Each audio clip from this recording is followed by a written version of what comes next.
جب موت آئے گی تو یقین جانے کہ کچھ بھی کام نہ آئے گا۔ آپ کی دنیا سے جانے پر کسی کو کوئی فرق نہیں پڑے گا اور اس دنیا کے سب کام کاج ایسے ہی جاری رہیں گے جیسا کہ آپ کے ہوتے ہوئے جاری رہے۔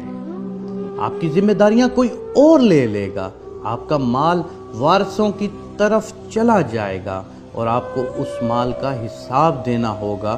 موت کے وقت سب سے پہلی چیز جو آپ سے چلی جائے گی وہ آپ کا نام ہوگا۔ لوگ کہیں گے کہ ڈیڈ باڈی کہاں ہے؟ جب وہ جنازہ پڑھنا چاہیں گے تو کہیں گے کہ جنازہ لائیں۔ جب دفن کرنا شروع کریں گے تو کہیں گے کہ میت کو قریب کر دیں۔ آپ کا نام کہیں نہیں لیا جائے گا۔ مال، حسب و نسب، منصب اور اولاد کے دھوکے میں نہ آئیں۔ یہ دنیا کس قدر زیادہ حقیر ہے اور جس کی طرف ہم جا رہے ہیں وہ کس قدر عظیم ہے۔ آپ پر غم کرنے والوں کی 3 اقسام ہوں گی۔ نمبر 1، جو لوگ آپ کو سرسری طور پر جانتے ہیں وہ کہیں گے ہائے مسکین، اللہ اس پر رحم کرے۔ نمبر 2، آپ کے دوست چند گھڑیاں یا چند دن غم کریں گے، پھر وہ اپنی باتوں اور ہنسی مذاق کی طرف لوٹ جائیں گے۔ نمبر 3، آپ کے گھر کے افراد کا غم گہرا ہوگا اور کچھ ہفتے، کچھ مہینے یا 1 سال تک غم کریں گے اور اس کے بعد وہ آپ کو یادداشتوں کی ٹوکری میں ڈال دیں گے۔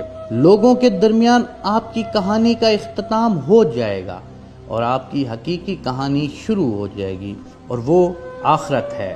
آپ سے زائل ہو جائے گا آپ کا حسن، مال، صحت، اولاد، کچھ بھی نہیں رہے گا۔ یہ سب آپ کا ختم ہو جائے گا۔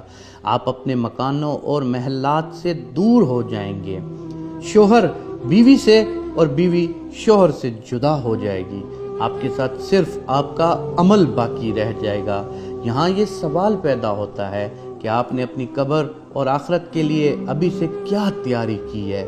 یہ وہ حقیقت ہے جو غور و فکر کی محتاج ہے، اس لیے آپ اس کی طرف توجہ کریں۔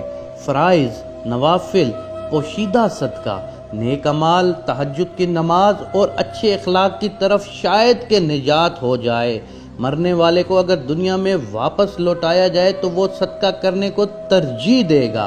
اے میرے رب، تو نے مجھے قریب مدت تک مہلت کیوں نہ دی کہ میں صدقہ کرتا؟ وہ یہ نہیں کہے گا کہ میں نماز ادا کر لوں یا میں روزہ رکھ لوں یا میں حج اور عمرہ کر لوں۔